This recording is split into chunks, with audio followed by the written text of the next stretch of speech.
Dr. Karen Ruskin is a therapist, an author, and a national media contributor from Gilbert, Arizona. Last week, we had a great chat with her about why do we touch our faces so much and what to do about it. This time, we're speaking with her to help people who need some help managing change with COVID-19. Dr. Karen, thanks for being with us. As a professional, can you tell us what you're seeing and hearing from people as they try to manage this incredible lifestyle change? I'm seeing people who are adapting and managing in a really healthy way, figuring out what their new pattern of behavior is, figuring out what's healthy for them and for their family and for their loved ones. How are they using their time? Is it productively? Is it not productively? The camp that is not managing things very well is there's infighting within the family unit. There's fighting with others outside of the family. They're not feeding themselves properly, whether it's what they're thinking, feeding of our mind, or what they're inputting to their body with food. So are you in the camp where you're making healthy choices, exercise, thoughts, feelings, interactions with others, stimulating things, or the other camp where inward and outward there's negativism and unhealthy responses? Those are the two camps. I know you work with children, with couples, with individuals, people of all ages. And I know every person is different and every relationship has its own set of dynamics. But is there any general advice that you can offer with managing stress at this time? There's a few key pointers. The first is, how are you managing your emotional reaction to the situation? In addition to your emotional reaction, what are you inputting into yourself? Your thoughts, what are you saying? Are they anxiety-ridden thoughts? Are they soothing and reassuring? So it's all about making healthy choices. This is an extraordinary time for adults. And as a solo parent, I'm keeping a close eye on what this all means to my son and for my son.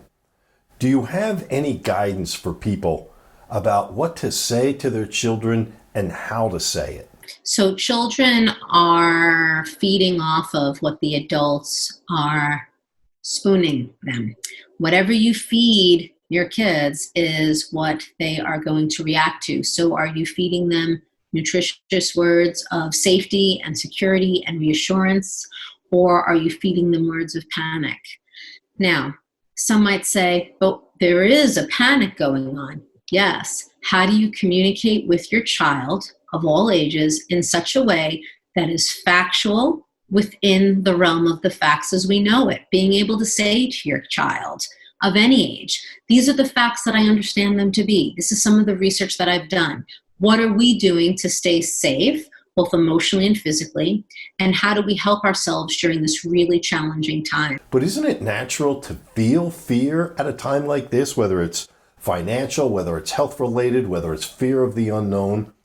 So how do you help people navigate this fear so that it doesn't become all encompassing, so that it doesn't dominate their days and nights? Fear is contagious. Anxiety is contagious. Depression is contagious. There are things to be afraid of. Many people are afraid what's going on with their finances. Many people are afraid of what's going on with health. People are afraid. Fear is normal. Given what's happening, fear is normal. So it's reassuring to oneself. I'm not going crazy. The fact that I'm afraid is normal. Whatever your fear is, what am I doing to respond to my fear so I can cope most effectively?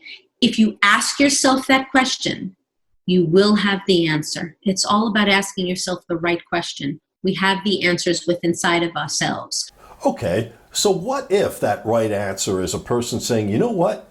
I don't have this. I need some help. Can you address the point that getting counseling is not for the weak? In fact, it's quite the opposite. Yeah. When it comes to counseling, this is a very important time to reach out to trained professionals.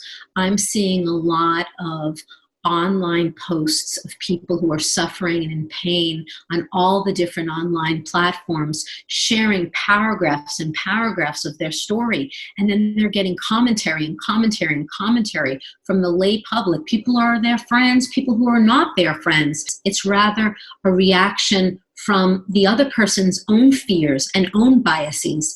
Counseling is ultra important at this time, yet what I am seeing is a lot of people are actually pushing away counseling because they're feeling so overburdened by their own emotions, and they are afraid to reach out. They say to themselves, how can a therapist actually help me? Or they say to themselves, is it okay for me to reach out for consulting? The consultant's probably dealing with emotions of their own. And that's what I've seen with some of my clients saying, is it okay for me to ask for a session this week? Or, am I being selfish? And I say to them, selfish? If you ask for help, that is something so great, because if you feed yourself, you will have the endurance and the strength to be able to take care of yourself and those around you. Asking for help is not weakness, it's courageous and it's strong, because it means that you are self-reflecting and confronting the challenge instead of suppressing it. Suppression. Expression. Nobody has to go through this alone. If there's anything that we can learn about this crisis, is that we are all in it together. That is not just a hashtag line, it's for real.